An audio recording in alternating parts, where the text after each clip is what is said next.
नमस्कार दोस्तों, स्वागत करता हूं मैं सिद्धांत शर्मा आपके अपने चैनल यूपीएससी पीसीएस इनसाइडर पर। आज जो हम बात करने वाले हैं वो बहुत ही नॉलेजेबल वीडियो होगी।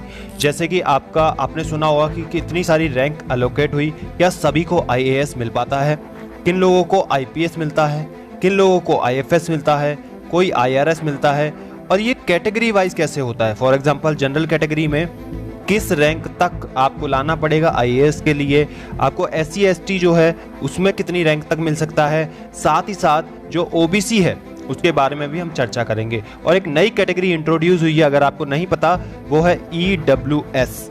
ठीक है, इसके बारे में भी मैं साथ में चर्चा करूंगा, क्योंकि अगर आप जनरल कैटेगरी में और ईडब्ल्यूएस कैटेगरी में फॉल करते हैं तो आपके लिए 10% सीट्स रिजर्व हैं। तो इस पूरी वीडियो को आखिरी तक ध्यान से देखना, और साथ ही साथ इस वीडियो के आखिरी में मैं आपसे एक क्वेश्चन पूछने वाला हूं जिसका जवाब आप कमेंट बॉक्स में लिख कर जाना। तो दोस्तों शुरू करते हैं इस वीडियो को। सबसे पहले आप देख सकते हैं, ये बिल्कुल मैं आपके लिए प्रूफ के साथ लेके आया हूँ, civil services examination 2019 service allocation, ठीक है, कि रैंक के हिसाब से क्या क्या सर्विसेज मिली है। तो रैंक 1 पे आप देख सकते हैं कि प्रदीप सिंह सर को आईएएस मिला है। रैंक 2 पर जतिन किशोर जी को भी आईएएस मिला है। प्रतिभा वर्मा मैम, ठीक है, यहाँ पर ध्यान दीजिए, ओबीसी कैटेगरी शुरू हो गई है, उनको भी आईएएस मिल चुका है। ठीक, साथ ही साथ एक नाम बहुत चर्चा में रहा था, रैंक 6 विशाखा यादव, जो कि ओबीसी कैटेगरी में फॉल करते हैं, उनको भी आईएएस मिला है। तो इस हिसाब से जो आपकी स्टार्टिंग की रैंक होती है उसमें कोई दिक्कत नहीं है। अगर कोई भी रैंक आपकी आए, कोई भी कैटेगरी में आप फॉल होते हैं, तो आपको आईएएस आसानी से मिल जाता है। तो दोस्तों यहाँ पे आप देख रहे होंगे रैंक 17 पे आईएफएस मिला। तो आप सोच रहे होंगे क्या जनरल कैटेगरी में मिलना बंद हो जाता है 17 रैंक पे? तो ऐसा नहीं है, इन्होंने अपनी प्रेफरेंस में आईएएस नहीं भरा होगा, इसलिए इनको आईएफएस मिला है। ठीक है, तो आगे इस तरह की एक्सेप्शन अगर आपको हायर रैंक में दिखती है तो वो सिर्फ और सिर्फ इनकी प्रेफरेंस बेस्ड होता है। चलिए आगे देखते हैं किस रैंक तक ये जाता है। ठीक है, तो यहाँ पे ना आप देखो लगभग जो 30, 44, 45, 46 जितनी भी रैंक है, चाहे ओबीसी कैटेगरी में, एससी एसटी में है, और हाँ जो हम चर्चा करेंगे ना इस कैटेगरी की बात करेंगे ईडब्ल्यूएस की। ठीक है, तो इसको भी थोड़ा सा समझना, जहाँ पे इसकी जरूरत पड़ेगी वहाँ मैं बताता हूँ इसको। तो अभी जो है आपकी जो रैंक है, ठीक, वो आपकी लगभग, तो दोस्तों यहाँ पर ध्यान देना पड़ेगा, अगर आपको आईएएस चाहिए तो लगभग 70 से 75 रैंक तक आपको चाहिए, क्योंकि यहाँ पर जो लास्ट रैंक आपको मिली है, जहाँ पर आईएएस मिला है जनरल कैटेगरी में, वो है आपका 77 रैंक। ठीक है, तो 77 रैंक पर आपको आईएएस मिल गया है, और 78 रैंक मतलब एक रैंक कम होते ही यहाँ पे आईपीएस मिला है। तो इस चीज को ध्यान से देखिए कि अगर आपको जनरल कैटेगरी के लिए टारगेट बना रहे हो तो आपको 70 से 75 तक का टारगेट बनाना चाहिए। अब देखिए यहाँ से आप ध्यान से देखोगे तो आपको समझ आएगा कि जो है जनरल कैटेगरी में आईपीएस स्टार्ट हो चुका है, लेकिन ओबीसी कैटेगरी में अभी भी आईएएस मिल रहा है। तो इसको और देखते हैं। साथ ही अभी ना एक नाम और आएगा जिसका बहुत ज्यादा चर्चा थी, जिसके आपने सभी ने सुना था कि मिस इंडिया फाइनलिस्ट रैंक 93। सभी ने बोला था कि भाई यूपीएससी क्लियर हो चुका है, आईएएस। तो क्या सच में इनको आईएएस मिला? जी नहीं, ऐसा नहीं है। हम देखते हैं रैंक 93 ऐश्वर्या शेरॉन मैम को आईएफएस मिला है। ठीक है, तो आईएफएस, क्योंकि इन्होंने आईएएस मिलना आपको रैंक 77 तक बंद हो गया था, तो इनकी जो सेकंड प्रेफरेंस थी वो आईएफएस रही होगी, तो इनको आईएफएस मिल चुका है। तो दोस्तों इस चीज का ध्यान रखें कि जो हमारी स्टार्टिंग के रिजल्ट्स आते हैं उस पर हम डिसाइड नहीं कर सकते। अगर आपको डिसाइड करना है तो जनरल कैटेगरी में आपको 70 से 75 तक की रैंक लानी ही पड़ेगी। अभी आप ओबीसी कैटेगरी में देख सकते हैं। और हाँ, अभी मैं ना थोड़ी सी चर्चा एक और कैटेगरी की बात करता हूँ जो कि बहुत जबरदस्त कैटेगरी है। आप देखोगे ना आखिरी में तो आप देखोगे कि इसका कितना ज्यादा फायदा हो रहा है। ईडब्ल्यूएस, यह है इकोनॉमिकली वीकर सेक्शंस। ये जनरल कैटेगरी में अगर आपकी सालाना इनकम 1 लाख रुपए से कम है तो आप ईडब्ल्यूएस कैटेगरी में फॉल कर सकते हैं, और इसके लिए 10% सीट्स एलोकेट होती हैं। फॉर एग्जांपल, अगर 100 आईएएस की वैकेंसीज हैं तो उसमें हमको 10 आईएएस की वैकेंसी इकोनॉमिकली वीकर सेक्शन से भरनी पड़ती है। तो इस चीज का ध्यान रखें, अगर आपका 1 लाख रुपए से कम की इनकम है सालाना तो आप इस चीज के लिए अप्लाई कर सकते हैं। चलिए आगे बात करते हैं। तो आई थिंक ये कैटेगरी आप समझ गए होंगे। अब हम ध्यान देते हैं कि ना आईएएस ओबीसी कैटेगरी में कौन सी रैंक तक मिल रहा है। तो यहाँ पर आप देख रहे हो जैसे कि जनरल कैटेगरी में आईपीएस मिल रहा है, और ईडब्ल्यूएस में अभी भी आईएएस मिल रहा है, और ओबीसी में भी आईएएस मिल रहा है। आगे देखते हैं कहां तक ये जाता है। ठीक, तो इस चीज को ना बहुत ध्यान रखना है, क्योंकि देखो टारगेट तो बनाना पड़ता है आपको कि टारगेट किस हिसाब से है, क्या है, कैसे है। तो दोस्तों यहाँ पर ध्यान देना है कि आपको 215 रैंक तक आईपीएस मिल रहा है, लेकिन 216 रैंक लगते ही आपको आईआरएस मिलना चालू हो गया। मतलब अगर आप आईपीएस का टारगेट बना रहे हैं तो अंडर 200 रैंक आपको लानी पड़ेगी if you are following in general category. तो यहाँ पे आपको ये चीज भी समझ में आ गई होगी।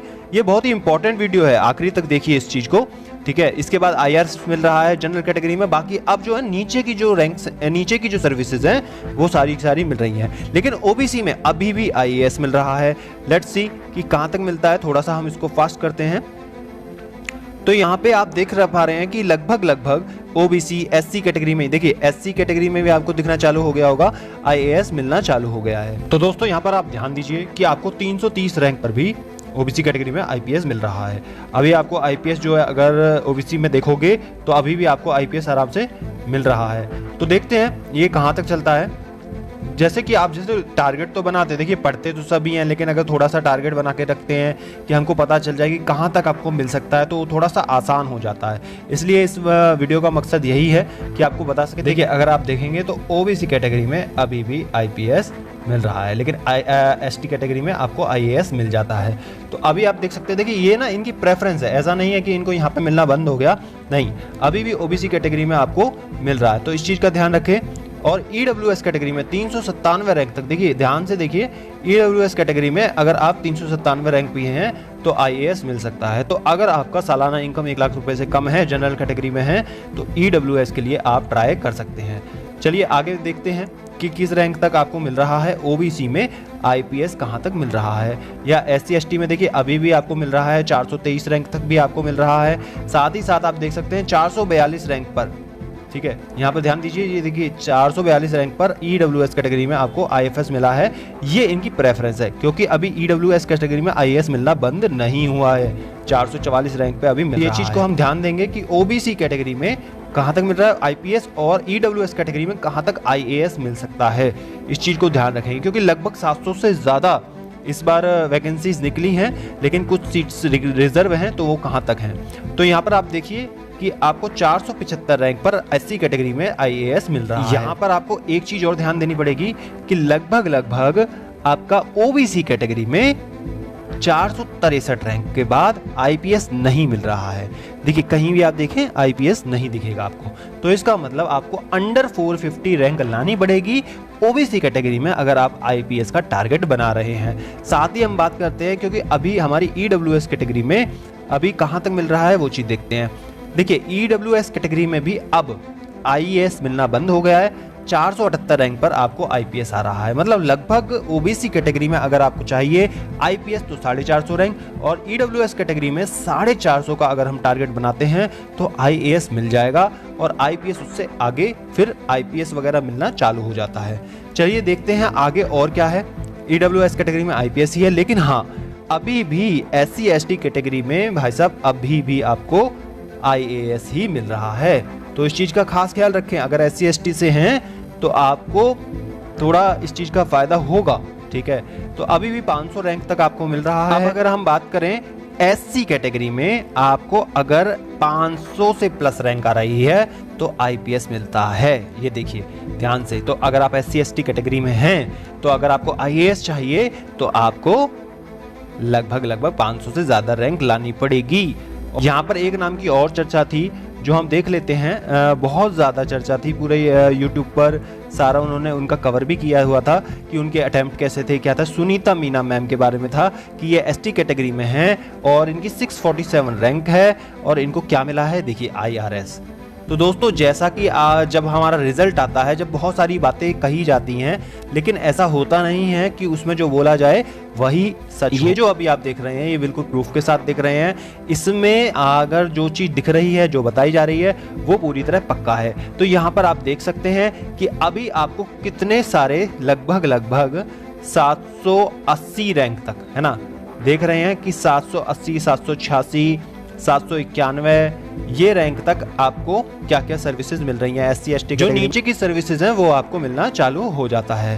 तो यहाँ पर आपको 713 वैकेंसीज इस बार निकली थी, और यहाँ पर 823 रैंक तक चीज़ें सारी अलॉट हुई हैं। ये जनरल कैटेगरी में IRS मिल गया है, लेकिन इनको एक सब कैटेगरी लग रही है फिजिकली हैंडीकैप की।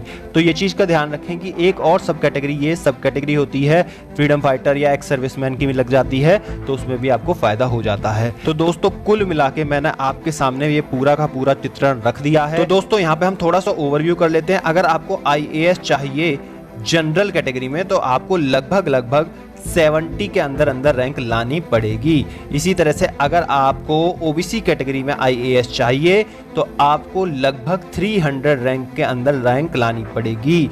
इसी तरह से अगर SC ST कैटेगरी में आप हैं तो आप लगभग मान के चलिए कि 500 तक रैंक लानी पड़ेगी, और EWS कैटेगरी में लगभग आपको 450 रैंक तक आपको रैंक लानी पड़ेगी।